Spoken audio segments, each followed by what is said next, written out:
ಸೋಂಬೇರಿ gravy ಅಂತ ನೋಡಿದ ತಕ್ಷಣ ಏನಪ್ಪ ಅಂತ ಯೋಚನೆ ಮಾಡ್ತಾ ಇದ್ದೀರಾ? ಕರೆಕ್ಟಾಗಿರೋ ಹೆಸರು ಈ ಗ್ರೇವಿಗೆ. ಯಾಕೆಂದರೆ ಏನೂ ಮಾಡೋಕ್ಕೆ ಇಂಟ್ರೆಸ್ಟ್ ಇಲ್ಲ, ರುಚಿಯಾಗಿ ತಿನ್ನಬೇಕು, ಆದರೆ ತುಂಬ ಸೋಂಬೇರಿತನ ಅಂದರೆ ಈ ಗ್ರೇವಿ ಮಾಡ್ಬೋದು. ಸೋಂಬೇರಿತನ ಇರಬೇಕಾದ್ರೆ ಮಾಡುವಂಥ ಗ್ರೇವಿನ ಪೂರಿ, ಚಪಾತಿ, ಗೀ ರೈಸ್ ಎಲ್ಲರ ಜೊತೆನೂ ಸಖತ್ತಾಗಿರುತ್ತೆ. ಇದನ್ನು ಮಾಡೋದು ಹೇಗೆ ಅಂತ ನೋಡೋಣ. ಹಾಗೆಯೇ ಸೋಂಬೇರಿ ಗ್ರೇವಿ ಅಂತ ಏನು ಕರೀತಾರೆ ಅಂತಲೂ ಸಹ ನೋಡೋಣ. ನಾನು ಆಶಾ, ನಿಮಗೆಲ್ಲರಿಗೂ ಅಡುಗೆ ಸಾಧನೆಗೆ ಸ್ವಾಗತ. ಈ ಗ್ರೇವಿ ಮಾಡೋಕ್ಕೆ ಬೇಕಾದಂಥ ತರಕಾರಿಗಳನ್ನೆಲ್ಲ ಇಲ್ಲಿ ಚಾಪಿಂಗ್ ಬೋರ್ಡ್ ಮೇಲೆ ಇಟ್ಕೊಂಡಿದ್ದೀನಿ. ಒಂದು ಈರುಳ್ಳಿ, 2 ಆಲೂಗೆಡ್ಡೆ, 1 ಕ್ಯಾಪ್ಸಿಕಮ್ಮು, 4 ಹಣ್ಣಾಗಿರೋಂಥ ಟೊಮೆಟೊ, ಹಾಗೆ ಸ್ವಲ್ಪ ಗೋಡಂಬಿ ಬೀಜಗಳು ನೀರಿನಲ್ಲಿ ನೆನೆಸಿರ್ತದ್ದು. ಮೊದಲು ಮಿಕ್ಸಿ ಜಾರಿಗೆ ಈ ಟೊಮೆಟೊ ಹಣ್ಣು ಮತ್ತು ಗೋಡಂಬಿ ಬೀಜನ ಹಾಕ್ಕೊಂಡು ರುಬ್ಕೊಳ್ತಾ ಇದ್ದೀನಿ. ರುಬ್ಬದೇ ಇದ್ರ ಕೆಲಸ ಅಷ್ಟೇ. ರುಬ್ಬಿದ ಮೇಲೆ ಈ ಗ್ರೇವಿ ಮುಗೀತು ಅಂತಲೇ ಅರ್ಥ. ನೋಡ್ತಾ ಹೋಗಿ, ನಿಮಗೆ ಎಲ್ಲ ಗೊತ್ತಾಗೋಗ್ಬಿಡುತ್ತೆ.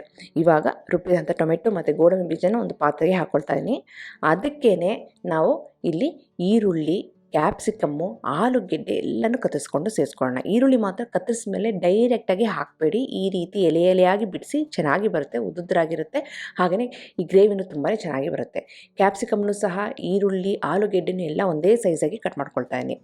ಈ ಆಲೂಗೆಡ್ಡೆ, ಕ್ಯಾಪ್ಸಿಕಮ್ಮು ಎಲ್ಲ ತುಂಬ ಬೇಗ ಬೆಂದುಬಿಡುತ್ತೆ.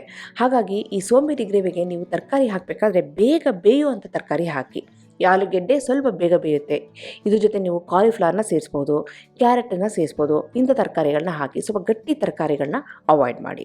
ಇವಾಗ ತರಕಾರಿಯನ್ನು ಸೇರಿಸ್ತಾ ಇದ್ದೀನಿ ಆ ಟೊಮೆಟೊ ಹಣ್ಣಿನ ಪೇಸ್ಟಿಗೆ. ಜೊತೆಗೆ 1 ಟೀ ಸ್ಪೂನಷ್ಟು ಶುಂಠಿ ಬೆಳ್ಳುಳ್ಳಿ ಪೇಸ್ಟನ್ನ ಸೇರಿಸ್ತಾ ಇದ್ದೀನಿ.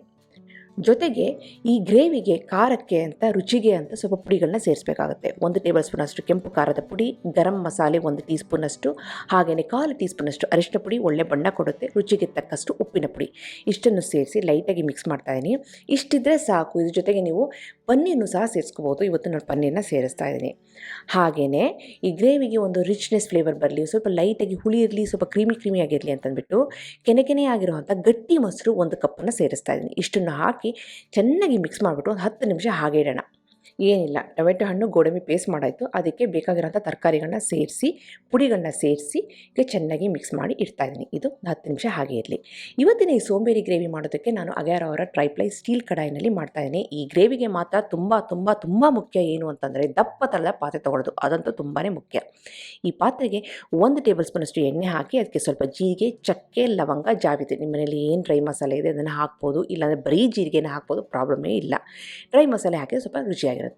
ಅದಕ್ಕೆ ನಾನು ಮಾಡಿಕೊಂಡಂಥ ಆ ಟೊಮೆಟೊ ಪೇಸ್ಟು, ತರಕಾರಿ, ಪನ್ನೀರು, ಸ್ವಲ್ಪ ಪುಡಿಗಳನ್ನೆಲ್ಲ ಹಾಕಿ ಮಿಕ್ಸ್ ಮಾಡಿ ಇಟ್ಕೊಂಡಿದ್ದೆನಲ್ಲ ಆ ಮಸಾಲೆನ ಸೇರಿಸ್ತಾ ಇದ್ದೀನಿ. ಜೊತೆಗೆ ಒಂದು 100 ml ಅಷ್ಟು ನೀರನ್ನ ಸೇರಿಸ್ತಾ ಇದ್ದೀನಿ. ಇದನ್ನು ಹಾಕಿಬಿಟ್ಟು ಲೈಟಾಗಿ ಮಿಕ್ಸ್ ಮಾಡಿದರೆ ಕೆಲಸ ಮುಗೀತಾ? ಬೇಯಿಸೋದು ಬೇಡವಾ ಅಂದರೆ ಏನಿಲ್ಲಪ್ಪ, ಫ್ಲೇಮನ್ನು ಲೋನಲ್ಲಿಡಿ, ಮುಚ್ಚಿಬಿಟ್ಟು ಒಂದು 10 ನಿಮಿಷ ಮರ್ತ್ಕೊಬಿಡಿ ಅಷ್ಟೇ. ದಪ್ಪ ತಳದ ಪಾತ್ರೆ ಏನಕ್ಕೆ ಅಂತಂದರೆ ಇದು ಲೋ ಫ್ಲೇಮಲ್ಲಿ ಚೆನ್ನಾಗಿ ಬೇಯಬೇಕು. 10 ನಿಮಿಷ ಆದಮೇಲೆ ಮುಚ್ಚಳ ತೆಗೆದ್ರೆ ರುಚಿಯಾದಂಥ ಗ್ರೇವಿ ರೆಡಿ. ಮಧ್ಯೆ ಕೈ ಆಡಿಸೋ ಅವಶ್ಯಕತೆ ಇಲ್ಲ. ಕೈ ಆಡಿಸಿದ್ರೆ ಪ್ರಾಬ್ಲಮ್ ಏನಿಲ್ಲ. ಎಣ್ಣೆಗೆ ಆ ಮಸಾಲೆ ಪೇಸ್ಟನ್ನು ಹಾಕಿಬಿಟ್ಟು ಮುಚ್ಚಿಟ್ಬಿಟ್ಟು ಒಂದು 10 ನಿಮಿಷ ಹಾಗೆ ಬಿಡೋದಷ್ಟೇ. ಆಮೇಲೆ 1 ಟೀ ಸ್ಪೂನಷ್ಟು ಬೆಣ್ಣೆ, ಸ್ವಲ್ಪ ಕೊತ್ತಂಬರಿ ಎಲೆನ ಸೇರಿಸ್ತಾ ಇದ್ದೀನಿ. ಜೊತೆಗೆ ಕಸೂರಿ ಮೇಥಿನ ಪುಡಿ ಮಾಡಿ ಈ ರೀತಿ ಸೇರಿಸ್ತಾ ಇದ್ದೀನಿ. ಇಷ್ಟು ಸುಲಭವಾಗಿ ಮಾಡ್ಬೋದಲ್ವ ಗ್ರೇವಿನ. ಈರುಳ್ಳಿ ಹುರಿಯೋಂಗಿಲ್ಲ, ಟೊಮೆಟೊ ಹುರಿಯೋಂಗಿಲ್ಲ, ಏನಿಲ್ಲ. ರುಬ್ಕೊಳ್ಳಿ, ತರಕಾರಿ ಹಾಕಿ ಎಣ್ಣೆಗೆ ಈ ಮಸಾಲೆನ ಹಾಕಿಬಿಟ್ಟು ಮುಚ್ಚಿಬಿಟ್ಟು ಒಂದು 10 ನಿಮಿಷ ಬಿಟ್ಟರೆ ಸಖತ್ತಾಗಿರೋಂಥ ಗ್ರೇವಿ ಎಕ್ಸಲೆಂಟಾಗಿ ರೆಡಿಯಾಗಿರುತ್ತೆ. ಇದು ಚಪಾತಿ, ಪೂರಿ, ನಾನ್ ಜೊತೆ ಚೆನ್ನಾಗಿರುತ್ತೆ, ಪರೋಟ ಜೊತೆ ಸೂಪರಾಗಿರುತ್ತೆ, ಗೀ ರೈಸು, ವೆರೈಟಿ ರೈಸ್ ಜೊತೆ ಚೆನ್ನಾಗಿರುತ್ತೆ. ನೋಡಿದ್ರಾ, ಈ ಆಲೂಗೆಡ್ಡೆನೂ ಸಹ ಚೆನ್ನಾಗಿ ಬೆಂದಿದೆ. ಅದಕ್ಕೋಸ್ಕರ ನಾನು ಹೇಳಿದ್ದು ಬೇಗ ಬೇಯುವಂಥ ತರಕಾರಿ ತಗೊಳ್ಳಿ. ಆಲೂಗೆಡ್ಡೆ, ಕ್ಯಾಪ್ಸಿಕಮ್ಮು ಜೊತೆಗೆ ಪನ್ನೀರನ್ನ ಸೇರಿಸಿದ್ರೆ ಚೆನ್ನಾಗಿರುತ್ತೆ. ರುಚಿಯಾದಂಥ ಸೋಂಬೇರಿ ಗ್ರೇವಿ ರೆಡಿಯಾಗಿದೆ. ಸೋಂಬೇರಿ ಅಂತ ಹೆಸರಿಟ್ಟಿದ್ದೀನಿ ಏನಕ್ಕೆ ಅಂತ ನಿಮಗೆ ಗೊತ್ತಾಗಿರಬೇಕು. ಸೋಂಬೇರಿತನ ಇರಬೇಕಾದ್ರೆ ಇದನ್ನ ಆರಾಮವಾಗಿ ಮಾಡಬಹುದು, ಏನು ಕೆಲಸ ಇಲ್ಲ. ಟೊಮೆಟೊನ ಪೇಸ್ಟ್ ಮಾಡಿಬಿಟ್ಟು ತರಕಾರಿ ಹಾಕಿಬಿಟ್ಟು ಎಣ್ಣೆಗೆ ಹಾಕಿ ಮುಚ್ಚಿಟ್ಬಿಟ್ರೆ 10 ನಿಮಿಷದಲ್ಲಿ ರೆಡಿ ಆಗುತ್ತೆ. 10 ನಿಮಿಷದಲ್ಲಿ ನೀವು ಪೂರಿನಾದರೂ ಮಾಡ್ಕೋಬೋದು, ಚಪಾತಿನಾದರೂ ಮಾಡ್ಕೋಬೋದು. ಏನು ಮಾಡೋಕ್ಕೆ ಇಂಟ್ರೆಸ್ಟ್ ಇಲ್ಲ ಅಂತಂದರೆ ಬರೀ ಪ್ಲೇನ್ ರೈಸ್ ಜೊತೆ ಇದನ್ನು ತಿನ್ಬೋದು, ಸೂಪರಾಗಿರುತ್ತೆ. ನಿಮಗೆಲ್ಲ ಈ ರೆಸಿಪಿ ಇಷ್ಟ ಆಗಿದೆ ಅಂತ ಅಂದ್ಕೊಂಡಿದ್ದೀನಿ. ಖಂಡಿತವಾಗ್ಲೂ ಮಾಡಿ ಹೇಗೆ ಬಂತು ಅಂತ ನಾನು ಕಮೆಂಟ್ ಸೆಕ್ಷನಲ್ಲಿ ದಯವಿಟ್ಟು ತಿಳಿಸಿ. ಹಾಗೆ ನೀವಿನ್ನೂ ಅಡುಗೆ ಸಾಧನೆಗೆ ಸಬ್ಸ್ಕ್ರೈಬ್ ಆಗಿಲ್ಲ ಅಂದರೆ ತಡ ಯಾಕೆ, ಈಗಲೇ ಸಬ್ಸ್ಕ್ರೈಬ್ ಆಗಿ ಪಕ್ಕದಲ್ಲಿರುವ ಬೆಲ್ ಬಟನ್ ಕೂಡ ಟಚ್ ಮಾಡಿ. ನಿಮಗೆ ವಿಡಿಯೋ ಇಷ್ಟ ಆಯಿತು ಅಂದರೆ ಲೈಕ್ ಬಟನ್ನ ಕ್ಲಿಕ್ ಮಾಡಿ, ಫ್ರೆಂಡ್ಸ್ ಆ್ಯಂಡ್ ಫ್ಯಾಮಿಲಿ ಜೊತೆ ಶೇರ್ ಮಾಡಿ, ವಾಟ್ಸಪ್ಪಲ್ಲಿ ಶೇರ್ ಮಾಡಿ.